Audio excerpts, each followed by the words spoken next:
Olá, meu nome é Pablo Augusto, eu sou aluno do curso de Licenciatura em Música da UFSJ, a Universidade Federal de São João del Rei, em Minas Gerais. O objetivo desse vídeo é apresentar o projeto de um software já em desenvolvimento, sem fins comerciais, que realiza análises harmônicas tonais mais simples, baseadas no método analítico do Ian Guest. Bom, não é de hoje que os softwares fazem parte do nosso cotidiano. Recentemente, por exemplo, no período de quarentena, eles foram ferramentas essenciais. E em contexto de aprendizagem não é diferente. Já existem diversas ferramentas construídas a fim de auxiliar estudantes, além de trabalhos discutindo o papel dessas tecnologias nesses processos, incluindo as vantagens e as desvantagens do seu uso. Eu posso citar como exemplo o trabalho do Rogério Constante, uma das referências do meu artigo, que realizou uma experiência utilizando um software analisador de contraponto com alunos de um curso de música e obteve diversos resultados positivos. E tendo como um dos objetivos contribuir um pouco para essa discussão sobre os softwares em contexto de aprendizagem, especialmente no escopo da análise harmônica voltada para a música popular, eu comecei a desenvolver uma aplicação há alguns meses, motivado também por dificuldades na minha própria experiência de aprendizado. Na apresentação a seguir, eu vou falar um pouco mais sobre isso e também vou trazer mais informações sobre o projeto, incluindo um pouco do referencial teórico e uma demonstração dos recursos atuais da aplicação. A motivação para começar esse projeto surgiu a partir da minha própria experiência. Eu comecei a estudar harmonia por conta própria, e nessa época eu já tinha acesso a livros, mas não conhecia ninguém que lidava com esse tipo de conteúdo. E, eventualmente, quando eu tinha uma dificuldade maior, ou eu gastava muito tempo tentando encontrar uma solução, pesquisando na internet e em outros livros, ou às vezes nem encontrava. A minha situação só começou a melhorar tempos depois, quando eu entrei na Escola Livre de Artes, da Prefeitura de BH, onde comecei a ter contato com outros músicos e a ter aula de harmonia. Outro fator motivador era o desejo que eu tinha de poder conferir as análises que eu tentava fazer de músicas que não estavam nos livros, ou seja, não eram exercícios propostos que tinham a resposta no final do capítulo. Dessa forma, o software é direcionado a estudantes iniciantes que passam por uma situação parecida com a minha no começo. Estudantes iniciantes, autodidatas ou até mesmo aqueles que possuem acompanhamento de um professor, mas que porventura necessitam de algum suporte extra-classe. É muito importante ressaltar que o software não tem a intenção de substituir quaisquer processos necessários ao aprendizado desse tipo de conteúdo. A ideia é que a aplicação seja apenas uma ferramenta auxiliar, onde o estudante possa ali buscar informações ou tentar tirar alguma dúvida, especialmente no início do seu processo de aprendizado. Falando um pouquinho da estrutura do software, bom, ele é uma aplicação web, ou seja, ele roda a partir de um navegador e é necessário ter internet para conseguir utilizá-lo. Ele foi feito dessa forma para permitir o acesso a partir de diferentes dispositivos, pois usa-se navegadores tanto em celulares e tablets, quanto notebooks e desktops, e sistemas diferentes também, tipo Windows, Linux, macOS e Android, por exemplo. Para isso, a ferramenta possui um layout responsivo. É um layout que se adapta a diferentes resoluções. É importante falar que as aplicações web possuem uma parte que é executada no servidor, onde o código está hospedado, e uma parte que roda no computador do usuário que está acessando o software. A parte que está no servidor, na qual o usuário não tem interação direta, é chamada de back-end, e a parte que está no computador do usuário, onde ele provavelmente tem interação, é chamada de front-end. O back-end está sendo desenvolvido com PHP orientado a objetos, e o front utiliza JavaScript, HTML e CSS. Outra questão é que a ferramenta ainda está em desenvolvimento. Ainda não foi disponibilizada uma versão estável e com garantia de bom funcionamento. Contudo, a versão de teste está disponível através do endereço que está no slide. Esse link é temporário, e a minha ideia é tentar conseguir um espaço no servidor da própria UFSJ, universidade onde eu estudo. Aqui nesse slide estão listados alguns dos recursos que estão sendo utilizados no software. Alguns deles eu também utilizo em outros projetos, já que eles são muito importantes porque facilitam e agilizam muito o trabalho de desenvolvimento. Conforme foi dito no começo, o principal referencial teórico é o método analítico do Ian Guest para contextos tonais. Esse método vem sendo estudado através do livro Harmonia, Método Prático, volume 1. Esse é o primeiro de 3 volumes que possuem a harmonia como assunto principal.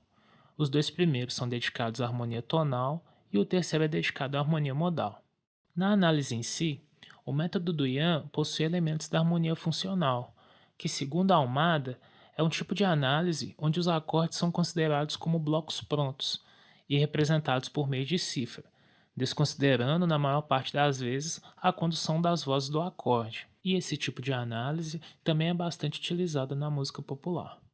De forma bastante simplificada, a análise consiste na identificação e classificação dos acordes de acordo com a sua estrutura e função exercida no contexto tonal em questão. Dentro disso, tem-se diversas possibilidades de classificações. Por exemplo, o grau do acorde, que tem relação direta com o centro tonal, considerado na análise, e a classificação de dominante, além das suas subclassificações, como dominante primário, secundário, substituto, dentre outros. Falando um pouco dos símbolos característicos desse método, são utilizados elementos gráficos para a representação de algumas relações entre acordes. Por exemplo, o uso de setas para identificar resoluções e o uso de colchetes para identificar movimentos de 2/5. Nesse método, também são utilizados algarismos romanos e cifragem para a identificação dos graus. No exemplo, tem-se o campo harmônico de Dó maior e a classificação do grau do acorde logo acima da sua cifra. O padrão de cifragem utilizado é bastante comum na música popular hoje em dia. Nesse padrão, conforme pôde ser visto, o primeiro valor pode indicar o grau, no caso de algarismo romano, ou a fundamental do acorde, que são valores de A até G, representando as notas, e os outros valores indicam a estrutura do acorde em questão. Por exemplo, o M indica que o acorde é menor, né, o M minúsculo, o 7 vai indicar que o acorde tem sétima, o 7 com M maiúsculo indica que o acorde tem sétima maior, dentre outros. O software analisador, por ser direcionado a iniciantes, até o momento identifica apenas graus diatônicos, resoluções primárias e secundárias e os movimentos harmônicos de 2/5 maiores e menores, tanto primários quanto secundários. Contudo, vale mencionar que há o interesse na ampliação dos recursos de análise do software. Bom, e aqui está uma resposta de um exercício de análise retirado do livro do Ian, em cima da música Se Todos Fossem Iguais a Você, de Vinícius de Moraes e Tom Jobim. Esse exemplo foi colocado para passar uma ideia visual de como é a análise, e esse mesmo trecho também vai ser utilizado na demonstração da aplicação. Visualmente, vai ser possível perceber que os resultados ficaram semelhantes, mas não iguais, devido a algumas limitações do software. Bom, agora eu vou fazer uma demonstração do software utilizando como exemplo o exercício do livro do Ian. O exercício está no tom de Ré maior, então já vou começar fazendo a seleção da tonalidade. Agora eu vou incluir alguns acordes. Eu vou incluir apenas alguns acordes do exercício para falar de algumas limitações e alguns recursos. E depois eu já vou cortar direto para o resultado. O primeiro acorde é um acorde de Ré maior com a sétima maior. De cara aqui a gente já vê uma limitação, porque a ferramenta ela ainda não permite que eu inclua acordes invertidos ou tensões. Outra limitação é que a ferramenta permite apenas um acorde por compasso.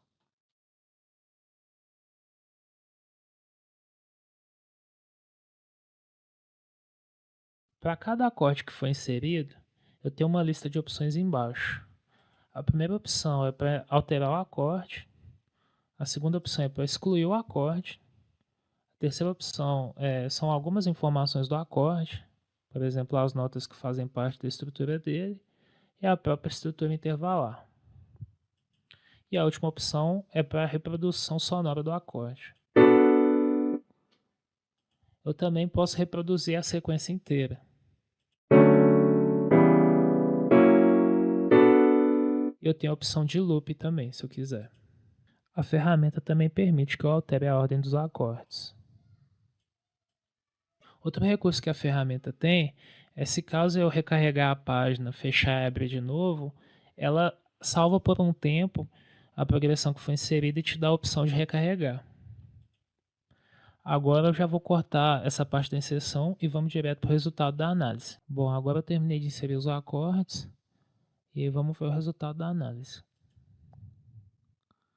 Aqui está o resultado da análise e a gente pode ver que as principais diferenças visuais é devido à limitação de apenas um acorde por compasso, né? Se eu clicar em cima do acorde, ele me dá mais algumas informações sobre ele. Se eu clicar nas setas também, eu consigo ter algumas informações. A ferramenta também me dá a opção de fazer o download da análise em PDF. O PDF ele não é interativo, é apenas uma imagem, um print da análise. Eu também tenho a opção de editar os acordes e também fazer outra análise. A ferramenta ela também me permite ver mais informações sobre a escala, por exemplo, que no caso a gente tem algumas informações da escala, as notas, a classificação intervalar a partir da tônica e a classificação intervalar sequencial. Também tem algumas informações sobre o campo harmônico. Consigo ver a estrutura do campo harmônico. E eu consigo acessar essa página tanto por aqui quanto pelo menu. E aqui eu faço a seleção da escala. Eu também tenho um recurso parecido para acordes, onde eu posso escolher um acorde. E aí ele vai me mostrar a estrutura do acorde e vai me mostrar todos os campos harmônicos onde esse acorde aparece, considerando aí a escala maior, a menor, natural e as variações harmônica e melódica. Conforme demonstrado, o software possui algumas limitações. Essas limitações foram planejadas, pois a ideia era utilizar a aplicação em uma iniciação científica ainda neste ano. Contudo, a pesquisa acabou não acontecendo e isso mudou meu planejamento. A minha ideia agora é disponibilizar uma primeira versão estável da aplicação, mas antes disso, eu ainda quero incluir mais alguns recursos de análise e melhorias, como por exemplo a reprodução sonora no conteúdo de escalas e acordes. Além disso, existem algumas etapas necessárias no processo, tais como os testes e a documentação. A documentação é importante, pois tenho vontade de tornar público o repositório do software, para que outros programadores interessados tenham acesso ao código. Vale ressaltar que, por ser um trabalho desenvolvido por conta própria, sem nenhum tipo de financiamento, ele acaba ficando em segundo plano perante outras questões pessoais, tornando difícil a elaboração de um cronograma com datas. Porém, é um trabalho que traz enorme aprendizado, pois é necessário estudo e pesquisa dos conteúdos relacionados, tanto em música quanto em programação.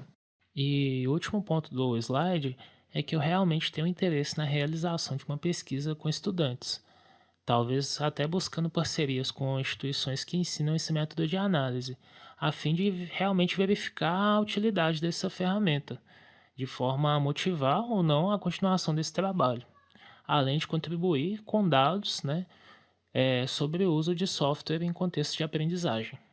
Por fim, eu gostaria de agradecer e dedicar esse trabalho ao Ian, que infelizmente faleceu neste ano de 2022. Ele foi muito importante e influenciou na formação de diversos músicos e vai continuar influenciando através de sua obra e de seus alunos. É evidente que, conhecendo um pouco dele, provavelmente ele não iria gostar do software, mas a ideia, como já foi dito, não é substituir qualquer etapa dos processos de aprendizado. Eu também gostaria de agradecer ao Marcos Filho, professor do Departamento de Música da UFSJ, que desde o momento em que foi procurado, foi extremamente solícito e interessado em ajudar. E a Maísa Bianchini, cantora e companheira, que emprestou os equipamentos para a gravação desse vídeo e ajudou na tradução do resumo do artigo. Para finalizar, gostaria de ressaltar que, em caso de interesse em entrar em contato, no menu do software tem um link para uma página de contato. Basta preencher o formulário e enviar. O meu e-mail também está disponível no artigo e no final dessa apresentação. Muito obrigado.